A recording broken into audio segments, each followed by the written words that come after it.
Welcome back to the We Who Thirst podcast, where Jesus is the living water and it is we who thirst. You can support this ministry by joining our Patreon. Our current series is Women in Context, a deep dive into the lives and stories of the women of the Bible in their cultural, familial, and historical context. I don't know about you, but Naomi's words, her theological statement about God at the end of chapter 1 of the Book of Ruth has been ringing in my ears for the last couple of weeks. Naomi says, "Why would you call me pleasant? The Lord has afflicted me, and the Almighty has caused evil against me." She is looking at her traumatic situation. She is looking at how her entire life has fallen apart, and she is crushed. She looks at the God who is supposed to be the covenant God of Israel, who has allowed everything to be ripped from her, and she says, "The Lord has a hand in this, and I am no longer pleasant. I am bitter." And she is wrestling with both the theology and the practical applications of what do we do when life falls apart and everything hurts and there is no hope. Chapter 1 ends with a tiny sliver of hope that there is now bread in the city of bread and the beginning of the harvest of barley has begun. And so we move into chapter 2, where we start to see God's providential work on behalf of Ruth and Naomi as he is doing his work behind the scenes. So often in life, we want God to show up in big, grand ways to part the clouds in the heavens and to send rain or a word of what we're supposed to do next. We want him to miraculously heal our loved one. We want him to fix the situations we have going on in life. And so often, he doesn't step into our lives in those obvious, tangible, big miracle sort of ways. Instead, God continually works through his people, following his character to do good for those who are hurting. The Book of Ruth, as we talked about in the very first episode, is ultimately about how our God, it's about him, not Naomi and Ruth. It's about how our God, who showcases his care for the weak and the vulnerable, through righteous people functioning justly in the societal systems he set up for their flourishing. God cares for his people, but normally he does this through his people, not through big flashy miracles. And we are going to see how that works out in chapter 2. I'm going to start by reading chapter 2, my translation of it, to get us into the text, to get us thinking about it. I am again going to use the name meanings rather than the transliterated versions we have in our English Bible. There's one Hebrew word I've been struggling to figure out how to translate that for this. So I'm going to tell you a little bit about it before, and we'll discuss it more after. But it's a Hebrew word that has multiple meanings that our English does not have in one word. So we do not have an English word that carries the nuances that the Hebrew word does. The Hebrew word is na'ar, and it can be translated young man, young person, young woman, or it can be translated servant, because in the ancient world, in the household dynamics, hierarchy is not by gender, it's by age. And so when you're trying to discuss a hierarchy between maybe kings and his noblemen, I mean, high-ranking, very powerful men, but they're not as powerful as the king, they're the noblemen under the king, they might be called the na'ar, the servant of the king. But that na'ar word also can talk about 10-year-old kids, teenagers. And so it's this word that has this broad range of meaning, and it's hugely repetitive in the Book of Ruth. A lot of people are called a na'ar in the Book of Ruth, and is this a servant or is this a young person? And it's likely that it's both. I, for my translation purposes, am going to call this a young person, young woman, young man, if there's gender specific in the text. But carry in mind that there's the idea of servant, a hired worker alongside that. It's not just like a bunch of kids or teenagers running around. A lot of these are going to be adults, adults of, 30s, 40s adults. But I'm going to call them a young person rather than a servant because there's another servant term later on, and I want to differentiate between the two. But there's also this theme that's going to show up in chapter 3 of young versus old. So there's a lot of these subtle Hebrew things going on that's hard to capture in English, but I'm going to do my best for you. So let's read Ruth chapter 2. In regard to Pleasant, there was a kinsman to her husband, a man of substance from the clan of my goddess king, and his name was Strength. And then refreshing friend, the woman from the land of incest, said to Pleasant, let me go to the field so that I may glean in the ears of grain after whomever I find grace in his eyes. And Pleasant said to her, go, my daughter. And she went, and she came, and she gleaned in the field after the reapers. And then happenstance happened. The part of the field belonged to Strength, who was from the clan of my goddess king. And behold, Strength was coming out of the city of bread. And he said to the reapers, the Lord be with you. And they said to him, may the Lord really bless you. And then Strength said to the young man appointed over the harvesters, whose is this young woman? And then the young man appointed over the harvesters answered, and he said, she is a young woman of the land of incest, the one who returned with Pleasant from the fields of incest. And she said, let me glean, let me gather among the sheaves behind the harvesters. And then she came, and she has waited until morning until now, except for just, sitting here in the field.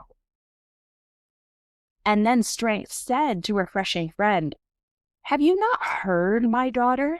You may not go glean in another field, and also you will not pass on from here. And thus you will cling with my young women. Your eyes are in this field which they will harvest, and you will go after them. Have I not commanded my young people not to touch you? And when you thirst, you will go to the vessels, and you will drink from that which the young people have drawn. And she fell on her face, and she bowed herself to the ground, and she said to him, why have I found grace in your eyes that you regard me? For I am a foreigner. And then Strength answered, and he said to her, he really told me all what you've done for your mother-in-law after the death of your husband, that you left your father and your mother in the land of your kindred. And you went to a people who you didn't even know 3 days ago. May the Lord repay your deed, and may your wages be complete from the Lord, the God of Israel, to whom you came for refuge under his wings. And then she said, let me find grace in your eyes, my Lord, for you comforted me. You spoke concerning the heart of your maidservant, and I myself am not even one of your maidservants. And then Strength said to her, at the eating, come here, and eat from this bread, and dip your fragment in the vinegar. So she sat to the side of the reapers, and he held out to her parched grain, and she ate. And she was satisfied, and she had leftovers. Then she rose to glean. And then Strength commanded his young people, saying, even if she gleans in the standing grain, the ones that haven't been chopped down yet, do not shame or rebuke her. You will certainly even draw out from the sheaves and leave for her, and she will glean. Do not rebuke her. And then she gleaned in the field until evening. And then she beat out what she had gleaned. And there was 1 ephah of barley.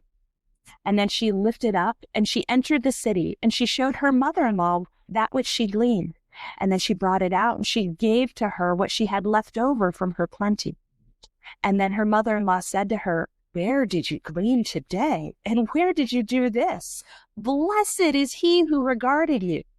And then she told her mother-in-law that which she did. And she said, the name of the man who I was with today is Strength. Then Pleasant said to her daughter-in-law, blessed be he of the Lord, who did not forsake his goodness to the living and the dead. Then Pleasant said to her, the man is a close relative to us. He is a kinsman redeemer of Gilead. And then Ruth, the Moabitess, the woman from incest. Then Beautiful Friend, the woman from the land of incest, also said, for he said to me, you will cling with my young people who are mine until they finish all the harvest which is mine. And then Pleasant said to Refreshing Friend, her daughter-in-law, it is good, my daughter, that you will go with his young women, and then they will not meet you in another field. And so she, Beautiful Friend, clung to the young women of Strength to glean until the finishing of the harvest of barley and the harvest of wheat. And she remained with her mother-in-law. So what we have here, some scholars describe as the beginnings of a betrothal. It's not stated explicitly in the text, but the ancient hearers of this text would have heard familiar themes that they are used to in the betrothal scene in a romance story. We don't have the ending yet, but we are seeing hope sparkling everywhere in this passage. So let's start breaking down what is going on in this passage. Chapter 1 ends with Ruth and Naomi returning to Bethlehem. They have come back. They're in the city of bread. The barley harvest is beginning, and that scene closes. Imagine a play and the curtain comes down. But before the curtain comes up, the narrator briefly gives the audience an aside so that we're clued in on some important details. The narrator lets us know that there is a man who's going to be in this next scene, and this man is a Gabor Hayil. That's the Hebrew term. And scholars discuss how to best translate it. Most of them land on a man of substance. Hayil is it's a military term used, and Gabor Hayil is used for mighty men of valor, victorious warriors. We talked a lot about the term Hayil in the Proverbs 31 series. You can go back to that episode. I will link it in the comments, where we talk about Hayil applied to women, which it will be applied to Ruth later on in chapter 3 or 4. But here it's used to describe Boaz. Now remember, this whole book is set in the time of Judges. This is a very tumultuous time. You could have roving bandits come through. You have other nations like Moab and Ammon and the Philistines who are attacking Israel periodically. So Boaz, being a man of substance, a man of standing, he has high honor in the community. He likely also is a strong warrior, though we don't translate it necessarily as a mighty warrior because this is not a military context. And outside of a military context, it means a man of sustenance, a man of wealth, a man of high honor. But all of those things also go with men who were warriors because then they can defend their holdings. So you have a lot wrapped up in this phrase about Boaz. And his name even, it has the implications of strength. So I love the Hebrew because it's just in your face. It's like Boaz shows up with a big Superman symbol on his chest. I wonder who the male hero, main character of this story is going to be. It's probably Boaz. So he is introduced by the narrator that he is there. The audience, the readers of Ruth, need to know about this person and some background. He is related to Elimelech, Naomi's husband, and this is mentioned a couple of times. But Ruth and Naomi may or may not be aware of him or even really thinking about him. There are some scholars that think Ruth chapter 2 was contrived by Naomi, that she remembered Boaz was there and she sent Ruth to his field. I don't think that follows the best flow of the text. I feel like the text points to a lot of things that highlights God's providence more than Naomi's thinking through this situation. So verse 1 in chapter 2 is letting us know Boaz is here, but Ruth and Naomi don't necessarily have that recollection yet. So the curtain ended at the end of chapter 1. Narrator comes out and was like, there's this person named Boaz. You need to know, character highlight. Okay, curtain goes up and we're back with Ruth and Naomi. And then Ruth looks at Naomi and says, let me go glean.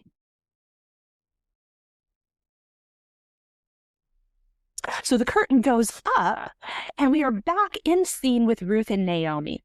And Ruth looks at Naomi and says, let me go glean so that we have something to eat. We do not know Ruth and Naomi's situation at this point. We do not know if they are maybe living in Elimelech's house. Were they able to get home, or is somebody else living in the house? Are they living in a tent on the outskirts of town? Are they living with a neighbor who was kind enough to take them in? The text never tells us where they are living and sleeping at night, but they have a location that's functioning as home for them. And Naomi says, let me go glean so that I can take care of us. Naomi is either too grieving, too traumatized, too old to do this. Naomi seems, again, very passive here. She isn't able to do a lot yet to plan or to make things happen. And so Ruth, very similar to chapter 1, where Ruth is like, I'm going to stay with you. Your people will be my people. Your God, my God. You will not dissuade me from the path I am on. Once again, Ruth is standing up as a strong, vibrant, take charge kind of woman. And again, she is going to provide for this family no matter what. And so Naomi says to her, go. Go, my daughter. My daughter is a term of endearment, but Naomi's interactions with Ruth continue on the same theme. It's constantly go, go, go, or silence. That is pretty much all Naomi is doing at this point, sending or silent. And Ruth is the one trying to figure out how to make life work in the midst of trauma and grief. It's easy to read past their trauma and grief and be like, oh yeah, bad things happening, but they're going to be okay, right? This is our reminder. Some of you listening have experienced loss in intense ways, and trauma and death and suffering. Some of you listening have not. And especially for those who have not, it's easy to assume that, oh, you seem fine. Your trauma, your suffering, your loss, it's in the past. And this is a good reminder to all of us that we carry those losses with us. They don't stop existing just because good starts happening again. Ruth losing her first husband, the pain of that, the loss of that is not cured when she marries Boaz at the end of the book. That pain is still there. The joy of the new hope and relationship and life coexists with the loss and the pain. And so we see here two separate responses of how do we process pain and traumatic instances. Both of them are very natural. We have Naomi, who kind of just dissociates. She's pulling away from those who are close to her. She's pushing people away. She's shutting down. She's being silent. She's just stumbling home so that she can, I almost imagine her crawling in bed, pulling the covers over her head and just trying to shut out the world. She is in some ways just collapsing inwards on herself. Ruth is taking another approach. She's had equally horrible things happen, but she is, I'm going to just do the next thing. I need to do the next thing. I need to take care of us. I'm going to work hard, and I'm going to go. She's the mover. She's going to do it. And so neither of those responses are necessarily wrong, and neither of those are right. Times of grief require both at times. But it is also beautiful to see how God provided for Naomi in her collapse with someone like Ruth, who can step up and do what needs to be done for the family. So Ruth goes. She went and she came and she gleaned after the reapers. That just kind of closes up what is going to be happening. And so then a happenstance happened.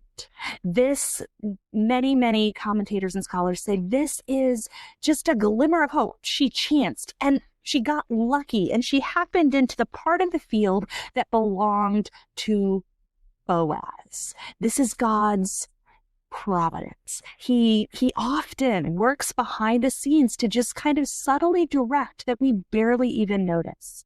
So let's talk about part of the field. What does that mean? She happened to happen upon the part of the field that belonged to Boaz. Let's think about farms for a second. My grandpa had a dairy farm. He's passed away, but when I was a child, he had a dairy farm.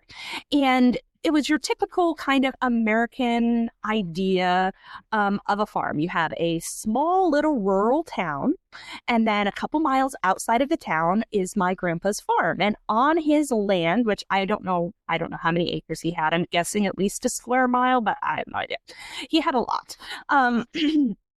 And so on his land, he had a farmhouse, and he had the barn for the cows, the milking parlor, barn silos for grain, all of the things. All of that is on his land. The house, the barn, all of it is on his land that he is farming. The town is several miles away, and they would leave the farm to go into the town to go shopping, hospital, school, whatever they needed. But there's a separation between the two. That's not how the agriculture worked in the Old Testament. In the Old Testament, you have the town of Bethlehem, and everybody has their houses in the town of Bethlehem. You don't have your house on your field. Your house is in the town itself. And so everybody lives and stores their grain and does everything in town. The fields are all outside of the town, and they are portioned off by clan, by family, by household, and there's not like big signs saying this is Elimelech's field, and this is Boaz's field, and this is Judah's field, this is Jesse's field. There's no signs. There just may be like a rock or like a little wall or something, and the fields are like right next to each other. So you don't necessarily know whose field is whose or what's going on unless you live there and are familiar. The people who lived in Bethlehem know it's their fields. It's their family's fields. They lived there for generations. But Ruth, just showing up, she's here, we'll find out, like 3 whole days. She doesn't have a clue. So a happenstance happened. She comes out of the town. Maybe a lot of people are leaving the town in the morning. She just kind of jumps in line, follows them. And maybe she just follows a crowd of women, and she happens into Boaz's field, the text reminds us again, because this is significant, who was from the clan of Elimelech. And behold, Boaz was coming out of Bethlehem. So we don't know how long later. It seems like maybe some hired workers, the harvesters, families, they went out to start working in the field. Boaz is a man of standing. It doesn't seem like he actually has to do the physical labor himself. He gets to hire reapers.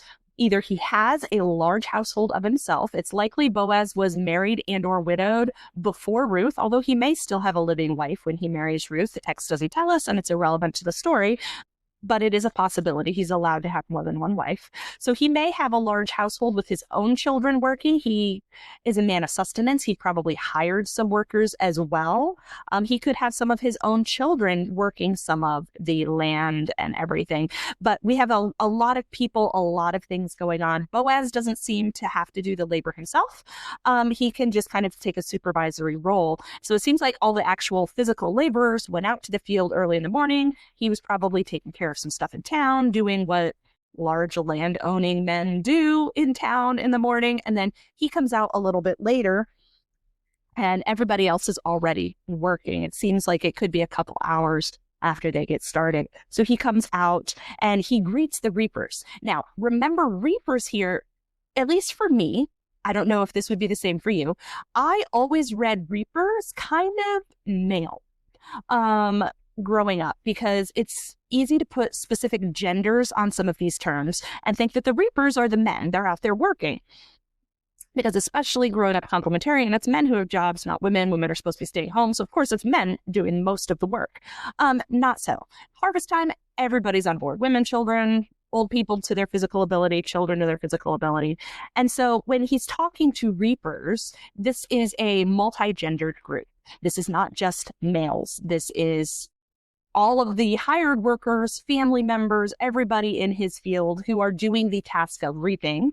And so Boaz comes out of the town, he comes up to the field and he says to the reapers, "The Lord be with you," which I absolutely love because there's this principle of first speech. When you look at the Bible, pay attention to the first thing a character says. It can be significant, not always, not 100% of the time, but it's a question worth asking in your Bible study. Is the first thing this person says important to either the characterization of the character or to the story as a whole? And so here, the first thing Boaz says is a blessing on those laboring for him. He immediately says, "The Lord be with you." And this may be a very typical harvest time blessing they would say to each other, but it's still significant that the Lord's name is the first word out of Boaz's mouth. And the second word, because it's only 2 words in Hebrew, the first word out of Boaz's mouth is the Lord. The second is you, with you. Boaz is concerned about the Lord and his people.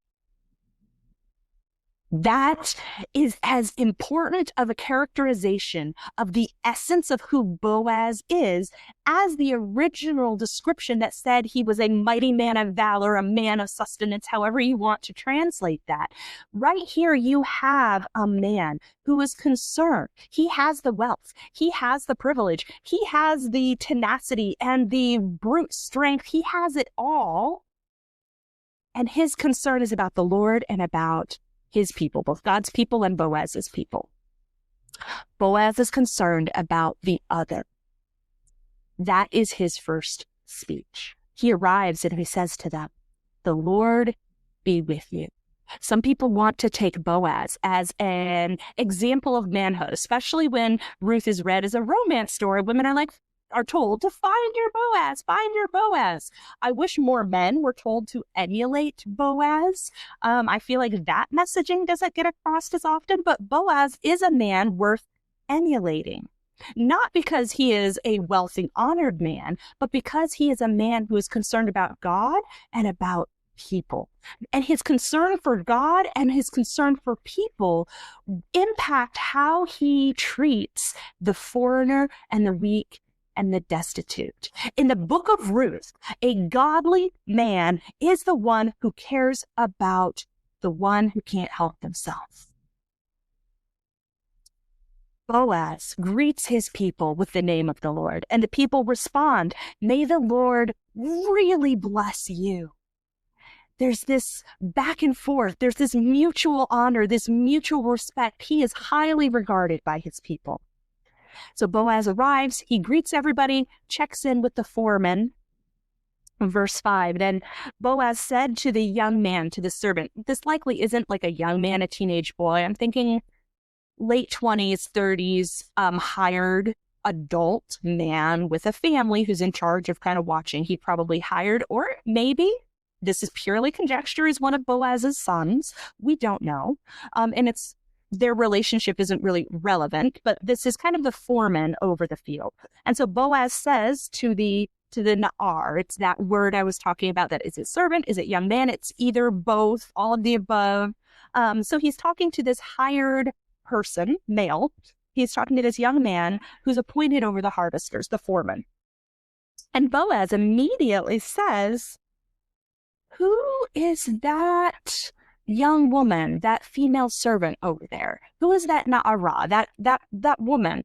Boaz doesn't seem to know who Ruth is yet. He doesn't know if she is a hired servant that maybe the foreman hired that he didn't know about. He doesn't know if she's related to another family who's helping out today. He's not sure who she is, but Boaz is aware. He's not the man who has a whole bunch of workers in his field and he doesn't know Jack from Jill and he's like, whatever, you take care of it. He is invested in his workers. He cares about who is there. And as he checks in with the foreman, he's like, who's that? To whom is this? Who does she belong to? And that is To us, that sounds really weird. No one would ever be like, look at me and be like, who do you belong to? Because we are an individualistic society. We think about, I am Jessica Jenkins. I am me. You're like, that's what you need to know. My family is irrelevant. It's an individual society. They didn't work that way back then. You want to know what clan, what group, what family, what family does she belong to? Who does she belong to? How does she fit into our city? What family is she connected to? Who's her father? I don't recognize her. Did someone get married? She's new. Who is this? And so the foreman, I'll call him a foreman, even though he's the Na'ar, the young man, because the text is playing off of young men. Boaz will bring that up in chapter 3. But the foreman replies to Boaz and said, she is the young woman from Moab who returned with pleasant. So that's the family group she belongs to, who she is. But the foreman is emphasizing she's from Moab, who returned with Naomi from Moab. He says it twice. He wants Boaz to get the clue that she is not us. She is them. She is Moabite woman, which, if you recall from our first episode in this series, Moabite women started with incest with Lot. Lot's daughters got pregnant by Lot, their father, and the Moabite people came from them. Moabite people seduced the Israelite men because God would not allow Balaam to curse Israel. So Balaam was like, hey, since I can't curse Israel, have your daughters go seduce the men. Oh, that'll take care of it. So Moab and sexual indiscretion and just, there's a lot of ethnic, racial tension there. And the foreman makes sure Boaz knows that she is a Moabite. And then he relates her request to Boaz, which is a very interesting request. So the foreman says she is a young woman from Moab who came back with Naomi. And she said, this is him reporting what Ruth said. We don't have Ruth's actual term. This is his reporting of it. And then she said, in verse 7, let me glean and let me gather among the sheaves behind the harvesters. So as the foreman reports Ruth's request, it's a very presumptuous, aggressive request. Let's talk about gleaning and harvesting for a minute so that we, in our mostly non-agricultural mindset, can kind of get the feeling of what's going on here. So in the ancient world, you grow wheat and it grows on a long stalk like a piece of grass. And then you take a sickle, which is a long metal blade that kind of curves around. And one group of people would grab a bunch of the wheat or the barley with probably their left hand and then take the sickle with their right and kind of cut it at the base. And then they would wrap a stalk around it, or they would just lay it kind of down as a pile and they'd move through the field. So you have one group doing that. And then you'd have another group of people following along behind them, picking up those piles that the reapers, you have the cutter, I'll call it the cutters. They're all kind of considered reapers, but they have different jobs. So you have the cutters and the binders. So the cutters would go through, they'd cut it all and they'd leave it in piles unbound on the field as they're going through. And then the binders would come through behind them and wrap them all up and put them in more neatly or piles or carry them off the field at that point. And so Ruth, what she's asking here is, let me gather among the piles that the cutters have cut. So she kind of is asking, at least according to the foreman, to be right there in the middle of it all. Normally gleaners wait till like a section of the field's a little more done and they just come along and pick up what is left. The Mosaic law, you can read the passages in Leviticus 19 and Deuteronomy 24, Leviticus 19, 9 through 10, Deuteronomy 24, 19 through 22. God commands Israel in the Mosaic law, Leviticus 19, when you reap the harvest of your land, do not reap the very edges of the field or gather the gleanings of your harvest. Inevitably, as you're cutting and binding, stuff's going to fall. Don't pick it up. If it falls while you're working, you have to leave it there. Don't go over your vineyard a second time. Leave it for the poor and the foreigner. Deuteronomy 24 says basically the same thing. When you're harvesting your field, and you overlook a sheaf. Don't go back and get it. Leave it for the foreigner.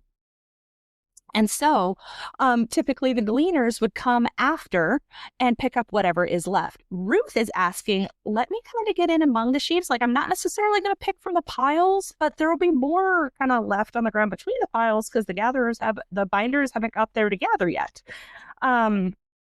And I want to be right behind the harvesters. I want to be like right there. So I get the first gleanings.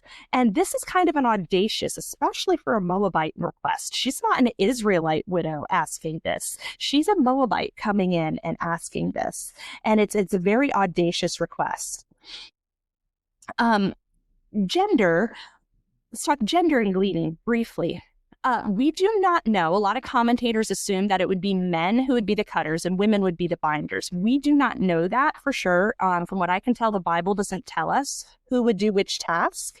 In the ancient world, they typically would divide the harvest tasks by gender just because it's easy. And again, in household command structure, the matriarchs over the women, the patriarchs over the men. So it makes sense to kind of have him over the guys doing what they're doing, the matriarch over the women doing what they're doing. It just divides things and makes it easier to manage in large group scenarios. Of course, here we also have 4 men and hired hands, and it's a very large picture, not just a small family field. But they typically would divide the cutting and the binding by gender. Now, we don't know for sure which gender did which task.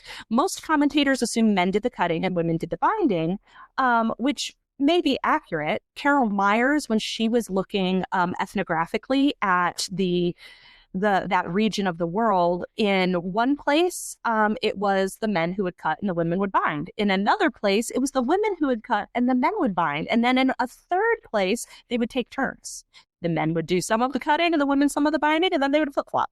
So they definitely segregated by gender to do the work. You didn't have men and women cutting together and men and women binding together. They separated, but which gender did which task was fluid across that region of the world. So we don't know. When I looked, I found an image from Egypt that showed men cutting and women binding. But also, if you look at some of those images from the Egyptian tombs, it looks like a ceremonial cutting and binding because they're wearing like the Egyptian equivalent of a tuxedo and ball gown to do that. And you're not going to wear a tuxedo and ball gown while you're doing field work. So it may be ceremonial as much as anything else.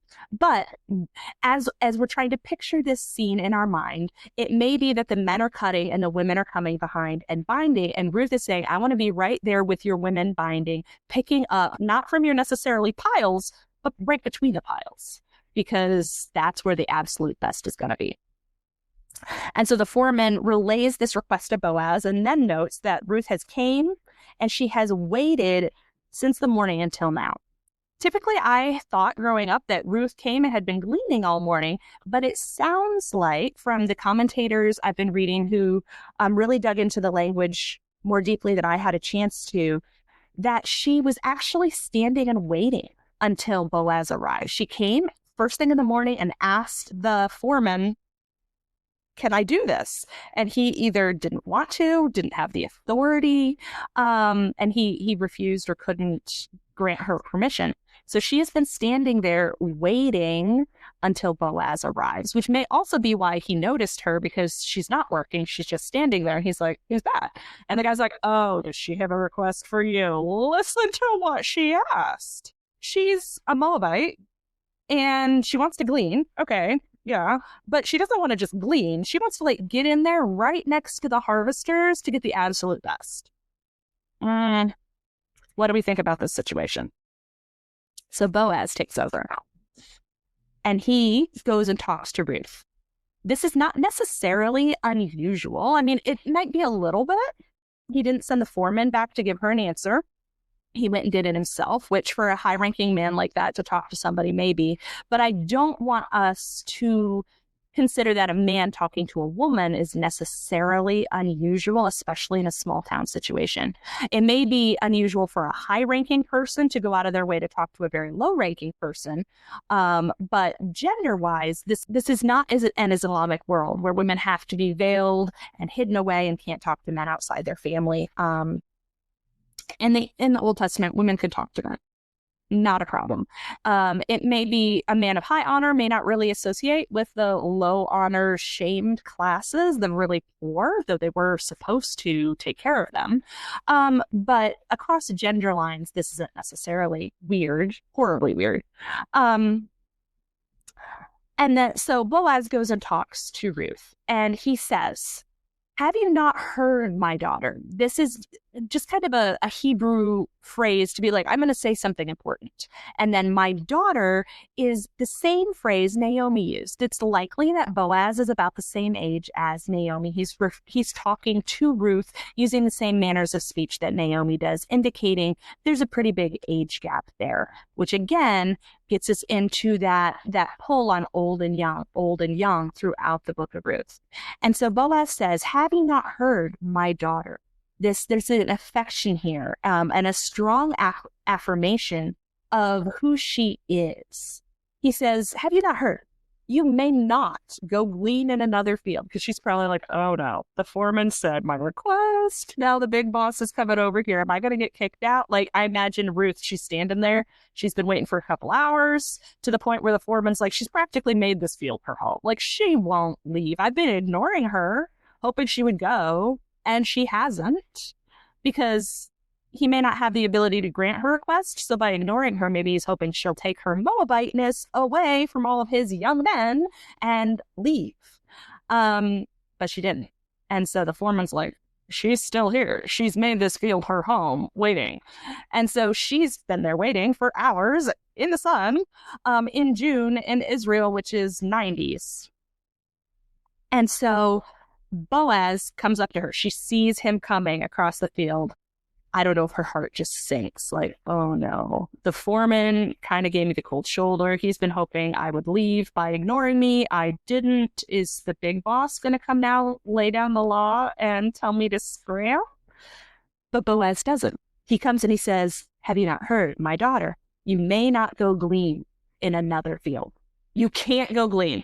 Oh no, I can't go glean in another field? What are you going to say? You also cannot leave this field. Okay? Stay with my young women, with my female hired hands, my female servants. Stay, cling to them, stay here. You keep your eyes in this field where they're harvesting and go after them. Have I not commanded my young people, my hired hands, my servants, those working for me, have I not commanded them not to touch you? And touch, I mean, you could imagine a gleaner getting kind of too close with the hired workers, and the workers are like, get away, stop, you're not allowed to do that, and pushing back. You know, you could have tussles going in the field because the gleaners are getting too close, and the hired workers are trying to protect the harvest because their wages come from that harvest, most likely. It may be that they got paid in grain, not in money. And so they're trying to protect their wages. They're trying to protect the harvest. The gleaners are starving. They just want food. And I imagine tussles could come out. And Boaz is like, I've told them not to touch you. No one can touch you.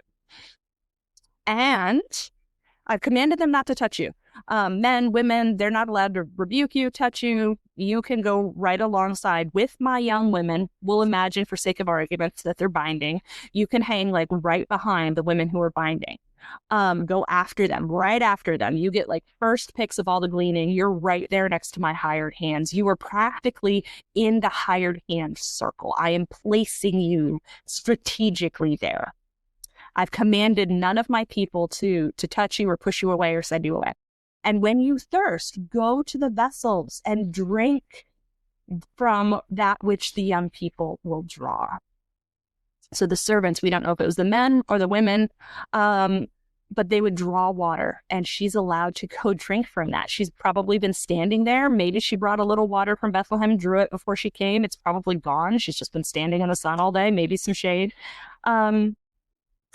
But she's allowed to drink from what the hired hands are allowed to drink. The rest of the gleaners may not be, but she's given this special privilege.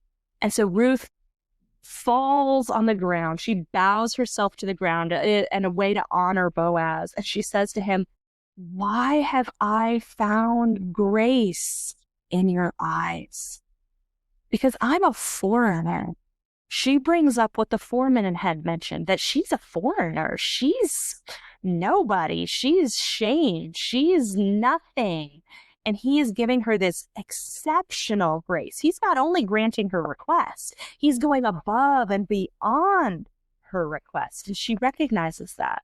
She recognizes that what she said to Naomi at the beginning of the chapter, may I find favor in the eyes of someone she has found. And she says, why? Why have I found favor in your eyes? I know who I am. And he replies, and he said, I have been told, we don't know who told him. Evidently, as soon as the foreman said, oh, that's the Moabitess. Oh, that's the Moabitess. Boaz has heard enough of the whisperings of town. He probably has a lengthy household. There's women in a large household. There's women in his household who know the gossip. He's heard it. So he knows, oh, that's Naomi's Moabitess. Okay. And he tells her what he's been told about her. I've been told everything you did, how you've taken care of your mother and how you've left your people to honor your mother-in-law, to fulfill your family obligations to your mother-in-law. And you've only been here 3 days and now you're out working. He said, may the Lord, and this is a prayer, it's a blessing Boaz has over Ruth. He says, may the Lord repay your deed. May your wages be complete from the Lord, the God of Israel, for whom you came for refuge under his wings. The wings picture is that a mother hen bringing all of her babies under her wings to save from rain or a dust storm or just to protect them. And Ruth is nestling under the wings of the Lord. Boaz not only honors her request, not only expands, but he prays God's blessing upon Ruth and her endeavors. He recognizes what she has done, what she has given up, and who she is. He is willing to invest in an immigrant, nobody with a sexually tainted cultural past. He can see the image of God in her. He can see how she has been a person of high character, willing to give up everything for the love of another. Boaz is presented as a man who cares about God and his people.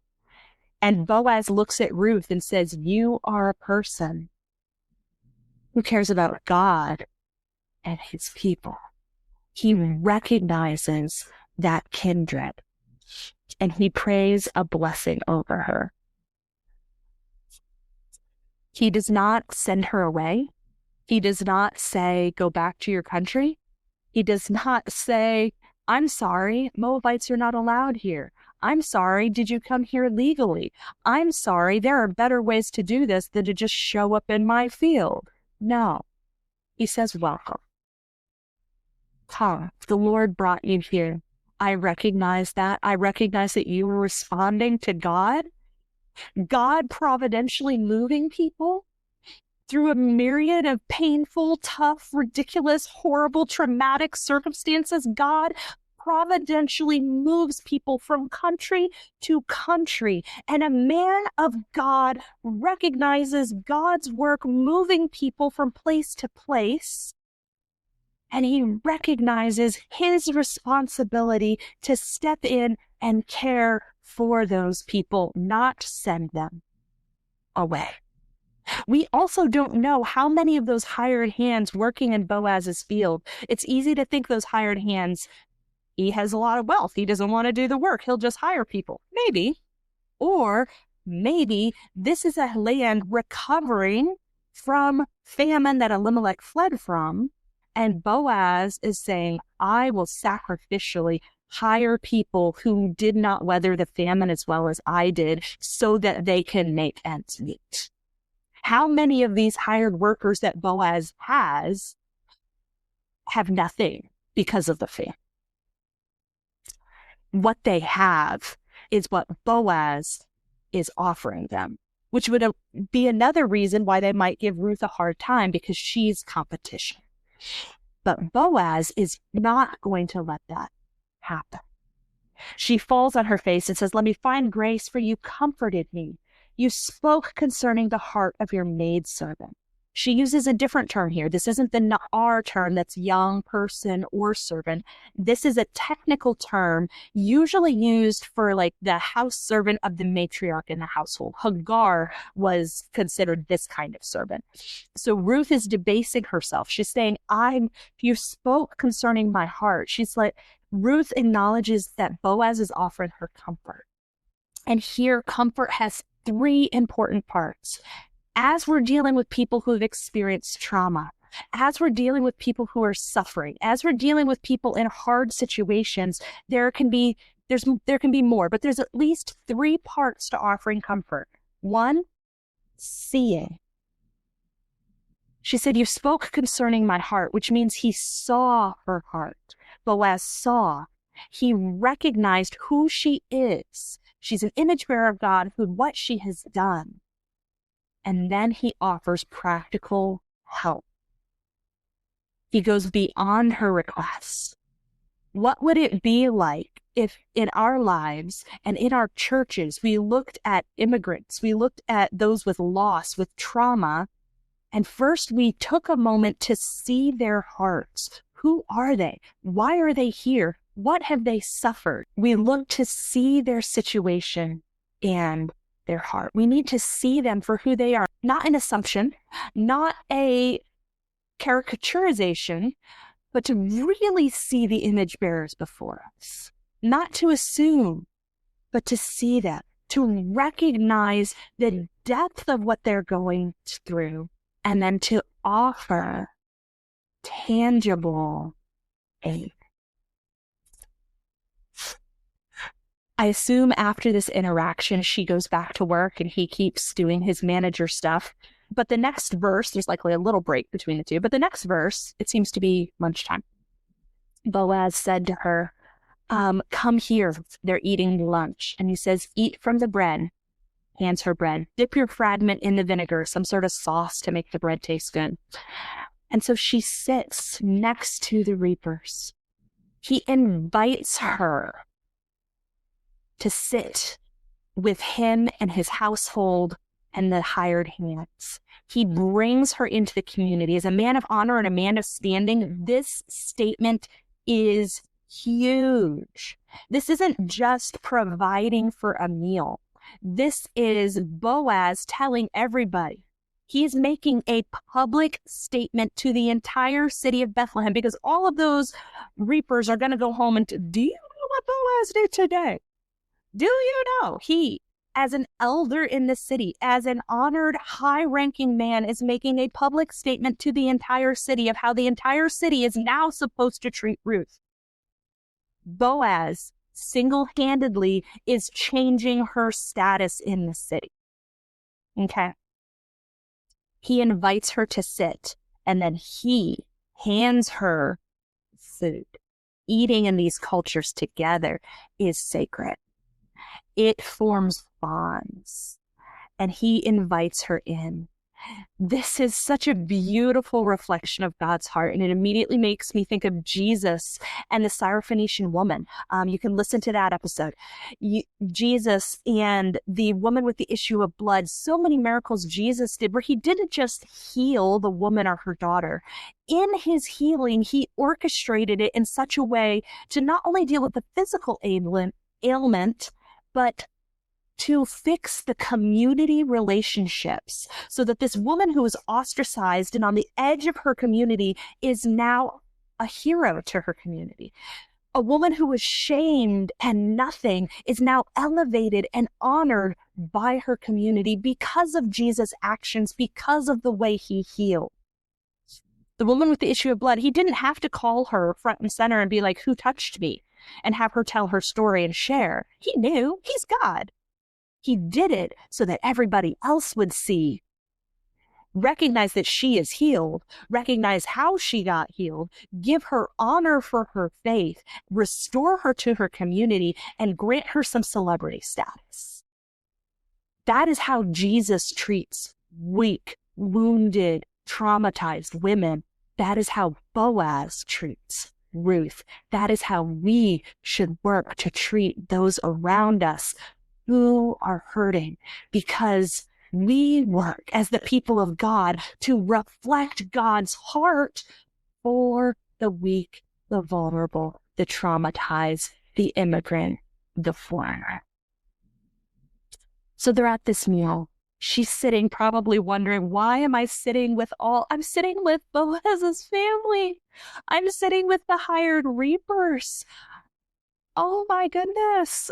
I can't believe. And he hands her food, and it seems like he's been handing her enough food. She can't even eat it. Who knows when she had her last full meal? But Ruth is satisfied. She is full, and she has leftovers. She's like, I need it to go back. So she wraps up that food in some way, puts it with her stuff, and goes back to gleaning, because she's a hard worker and she's going to get back to it. She didn't get to do it this morning. She had to stand and wait, and she's eating. She's going back. Seems like she gets up and leaves, and Boaz turns to everybody still eating. And he says, hey, even if she goes into the standing grain that you haven't cut down yet and starts just grabbing handfuls, leave her alone. Do not shame her. Also, so that's for the cutters. If she's in your way, pulling grain that you haven't cut yet, leave her alone. No shaming her. Binders, those wrapping everything up. Take handfuls of those sheaves, drop it on the ground, toss it back to her. Like, drop. Okay? Both the cutters, men, women, both of you, all of y'all. No shaming her. Make sure she has stuff to pick up. Do it subtly, but make sure. Do not rebuke her. And so in this beautiful situation that somebody purposely created for her, as he followed the heart of God towards needy people, she gleans until evening. And then she beats out. This does not negate Ruth's hard work. She is working hard because she is able-bodied. Naomi may not be. Naomi is not working. Keep that in mind. It's easy, especially in our American exceptionalism, individualism, to be like, well, this is an example of not welfare, but workfare. She had to work. Yes, she did, but Naomi couldn't. Somebody had to work on her behalf, provide for her. And Naomi is just as worthy of receiving benefit as Ruth, who had the physical ability and tenacity to get out there and do the labor. And in the Old Testament, tithes and offerings were to be given to the tabernacle and temple for the provision of the widows. Not so that they just went out to earn, but so that they could just get because they had need, not because they worked. So Ruth, she works hard. She beats out everything she gleans. And there was 1 ephah of barley. Looking this up, it's anywhere from 30 to 50 pounds, probably closer to 30, 35, 40. And this could be 2 to 3 weeks worth of food. In Mari, which is a city in Syria, they have some records. And a day laborer in Mari, a male day laborer in Mari, would get 1 to 2 pounds of grain a day. A female day laborer in Mari would get 1/2 pound to 1 pound of grain a day as their daily rations. So let's say Naomi and Ruth need to eat 1/2 pound to 1 pound of food a day. Ruth brings home, we'll say 30 pounds. So if they are eating 1.5 pounds between the two of them a day, this would last them about 2 weeks. But she's gotten 2 weeks worth of food in 1 day. And the harvest is going to keep going on for a bit of time. So it's hopeful that they might get enough to last them a while. So she binds up all her grain in a cloak or something, ties it up in some sort of bundle, and she carries it back home. She enters the city, and she shows her mother-in-law that which she gleaned. And she brought it out, like I just imagine her maybe on her head, maybe on her shoulder or her hip carrying it. And she just kind of, whew, I'm back, puts it down. But she's also so excited in front of Naomi. And she also brings out the leftovers from her lunch. Like, here, have a meal. Like, I have all the raw grain that hasn't been cooked, but I also have like legit leftover food from my lunch. So eat that. She brings that home for Naomi to eat. And she gives to her that which she had left over from her plenty. And her mother-in-law said to her, and you just feel the shock and surprise here, where did you glean today? And where did you do this? Blessed is he who regards you. Naomi seems to have no clue. This is when Naomi seems to start waking up. The glimmer of God's activity through Ruth, through Boaz in Naomi's life, she seems to perk up a little bit. I imagine her pulling a blanket off her head and looking at Ruth. Wait, what? What do you have? I expected like a gleaning portion, maybe a basket full, enough to get us through the next couple days. You brought home 2 weeks, 3 weeks worth of food if we're careful. Where did you do this? There is hope. For the first time in the Book of Ruth, we see Naomi almost able to hope that God might be doing something on her behalf, not just against her, not just allowing the world to crumble, but that God might care. I think there's a lot of us who we believe God is powerful. We believe God can do anything, but does he want to? Is the question in our minds. God can make miracles happen, but does he care to do it for me? Will he help me? Because I've suffered enough that I'm not sure. My life fell apart. I'm not sure he's going to actually do anything about that. Sure, over there for Miss Sarah Smith, he's going to do great things. For some reason, she got divine grace and her life's just trucking along awesome. But I'm not sure he's going to actually give any of that to me. Because what I've experienced says he's sending affliction and evil my way. But sometimes it's helpful to see that glimmer of hope, to see God's people step up and do what they're supposed to do, to see God cares, God is moving. And I want to take this moment for those of us who are in that boat of, is God going to do anything for me? It is okay to pray like the psalmist does and say, show me your grace in the land of the living. For what good does it do me, O God, if I suffer to the point of death and go to the grave? That does not honor you. I need you to act. It is okay to pray like that. The psalmist does. It is okay to act like Naomi and Job and be like, Lord, you have allowed these horrible circumstances. Death, abandonment, abuse are horrible circumstances. They are not what God designed in his beautiful creation. They are not what God desires for his people. It is okay to look at God and say, this is not your design for creation. You have promised to care for your people in both the Old Testament and the New Testament.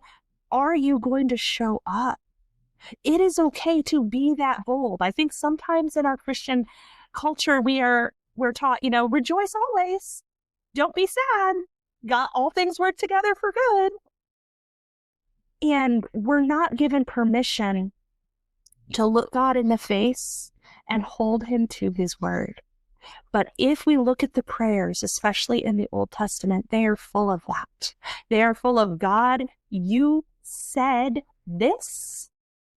I expect you to follow through. Naomi has hope because she's seeing God at work through Ruth's faith, not through Naomi's faith. I want you to hear that as well. I am not preaching a prosperity gospel, whereas if you obey and you pray the right things, God will act. We have no guarantee. We don't know God's plan. I am giving you permission to pray bold prayers and hold God to his word and say, you said that I was more valuable than the sparrows, that not a sparrow falls without you noticing. Do you see me? You said you clothe the lilies of the field, that you feed the birds of the air. Are you going to feed me? Are you going to clothe me? You said, if I seek first your kingdom and your righteousness, all this will be added to you. Are you going to add it on this side of death? Because you are the God who keeps your word. The entire Bible is predicated on you keeping your word. So I am not my dear audience, telling you that if you pray the right thing, God will answer in the way you hope. I am telling you, you have permission, excuse me, you have permission to pray bold prayers to the God who sees and who cares. But I also want you to note that sometimes when we are broken and we are weary and we are weak, we need somebody who has stronger faith in that moment to step up and do the thing for us that we can't do. Ruth stepped up and did it. Naomi didn't have it in her. Did God care about Naomi less because she didn't have it in her to have hope? Because she was collapsed under the weight of trauma and grief? No, God didn't care about her less. God's not mad at Naomi. God feeds Naomi through Ruth's faith and Boaz's obedience.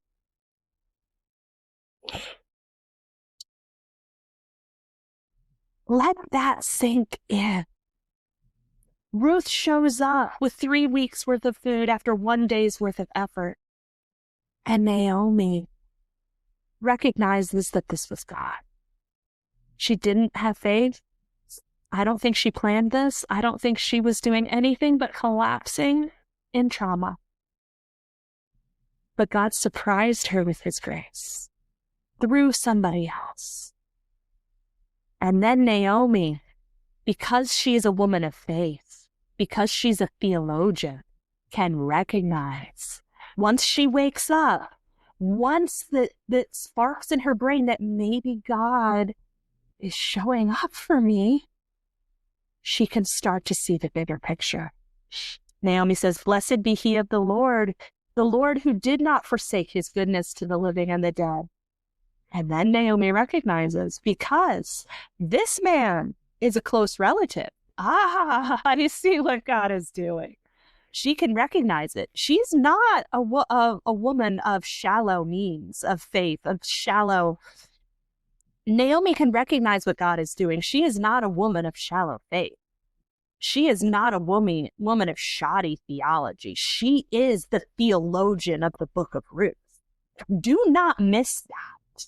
Naomi is the one speaking theology and pointing out the character of God and pointing out God's action all throughout the book. Ruth is the baby Christian with faith who's just trying to do the next thing. Boaz is the one systemically operating according to God's heart. Naomi is the theologian. She recognizes God is not forsaking the living or the dead because Boaz is a close relative and he is a kinsman redeemer, a goel. Now, we think of redeemer and a lot of different things come to mind. But let's talk about goel briefly in the context of the Old Testament. A goel was a term in an Israelite family or clan. It was a specific position a man would have in his clan or family related to the rest of the clan, family, tribe. And he had several things, a goel, and there could be more than one. He had several things he was responsible for. A goel is responsible for the repurchase of property that was owned by clan members and then sold out of economic necessity, which might be why Boaz is so wealthy, because he has purchased all of the fields of the people who were destitute during the famine. The Mosaic law said you can purchase these fields to help these people, but you have to give it back on the year of Jubilee. So the goel, or if those families had to sell those fields to someone outside the clan, it's the goel's responsibility to buy them back, to make sure these properties stay in the clan and in the family, to protect family clan assets, which enables survival for the future, because land equals survival for the Old Testament Israelite. So the goel's responsible to help make sure his family and clan has land, which equals survival. Secondly, he's also responsible to financially redeem relatives whose poverty had forced them to sell themselves or their children into slavery. He's the one who says, I'm going to go buy them back out of debt, servitude, debt, slavery. I'm going to come buy them back. That's the goel's job. The goel also had the duty to physically avenge the killing of a relative. They didn't have kings or laws necessarily. Now, if somebody commits murder, you have a trial, you have detectives, all the things, you have to go through it, and then there may or may not be, life imprisonment, death penalty, whatever. In the Old Testament, it's the goel's job to go track down the murderer and dispatch of the murderer. That's the goel's job. He's also the one who's going to receive money that's paid in restitution. So if somebody did a crime, if Joe did a crime against Fred dies, Joe is found liable by the elders and has to pay restitution money to Fred's family. The goel is the one who makes sure that money, he takes that money and then makes sure it gets to who it needs to get to. And he also is responsible to show up and help other clan and family members in lawsuits. So a goel has a lot of responsibilities for his family. And Naomi goes, aha, he's a goel. I see what God's doing here. She's a woman of profound insight. She can recognize once she is able to wake up a little bit from her grief and her trauma. Does that mean she's over her grief and trauma now? No, that pain, that wound is still there. But you get to a point in grief where there's a point of trauma and grief where you're just so bowed down, you can't think, you can't function, your head is fuzzy. You can open your eyes, but you feel like you can't really focus. Your brain can't get thoughts. Like nothing works. You feel like you're in a cloud slogging through mud with a blindfold on. And you can be the smartest, brightest, most intellectual person in the world with the best theology and the greatest of faith. But when you're there, it doesn't matter. You can't see squat. You can't do anything. And you're just like, I can't function. But when that starts to lift, none of the rest of who you are ceased to be. But the weight of grief can dull our senses, both our ability to reason theologically and our ability to see what God is doing. And we see here, as God uses Ruth in Naomi's life, she can start to wake up and see what God is doing. And she can call out, Boaz is a goel. He has family responsibilities. He's a kinsman. Okay. So Naomi recognizes who Boaz is, and Ruth continues, because she's just excited. She had a great day. Ruth said, yes, and Boaz, Ruth may not even fully know what a goel is, because Naomi may not have told her. They were living in Moab.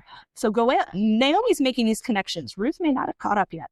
Then Ruth replies, Naomi says, he's a close relative. He's a kinsman redeemer, a goel. And then Ruth says, he said, I should also stay with his young people, his hired servants, until they finish the harvest. I worked today and I got all this stuff, and he said I can stay and I can do it tomorrow and the next day until we're all done. Like, how much am I going to bring home? I just imagine I talk really fast when I get excited. My husband's just like, slow down. That's what I imagine Ruth doing. She's just like, stay. Like, I have security of work for this season. I am contract employed. I can provide. Thank you, Lord. And Naomi says, that's good. That's good. Go with his young women. Stay with them like Boaz told you to.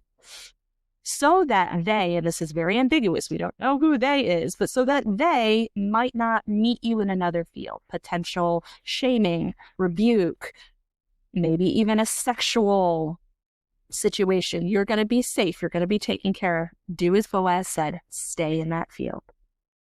And so she, being Ruth, clung to the young women, the female hired hands, who would be a variety of ages, of Boaz, and she gleaned there until the finishing of the harvest of barley and the harvest of wheat, and she remained with her mother-in-law. So chapter 2 ends. Hope is sparkling. Naomi is waking back up. For the original readers, it may have sounded like a bit of a betrothal scene, but there's no betrothal yet. It ends with the important note. She remains with her mother-in-law. And the harvest is finished. We don't know that she has any more conversations with Boaz the rest of the harvest. It was the beginning of the barley when they arrived in Bethlehem. So the barley harvest just began. 3 days later, Ruth is in the field. Harvest could last, I don't know, several weeks to a month, perchance. And then you have several weeks or a month, and then the wheat harvest begins. So we have a 2.5, 3-month period here where Ruth is working, but we don't know that she has any more contact with Boaz. That situation, though she has his blessing, though she has the entire situation set up to the most ideal possible, she remains with her mother-in-law. The final problem of the book is not solved. Temporarily, they have food. Fantastic. But permanently, they are still in limbo. What is going to happen? How is God going to finish helping answer Naomi's prayer from chapter 1, where she said, may you find rest in the household of a husband? Because they are still widows. Yes, they have food for now, but they are still widows. They still cannot work their land.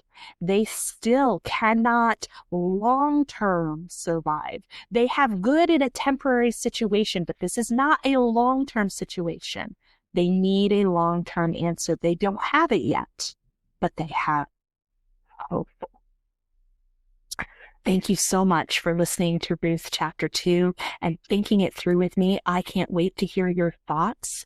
I especially want to hear your thoughts regarding trauma and difficulty and how Ruth and Naomi approach those things and how that impacts your life and the way you process the difficult things in your life. Do you feel like you've been Ruth? Do you feel like you've acted more like Naomi? Which of those portrayals of handling grief resonates with you more? Let's talk about it. Find me on social media or send me an email. I can't wait to hear from you. Thank you for listening to the We Who Thirst podcast.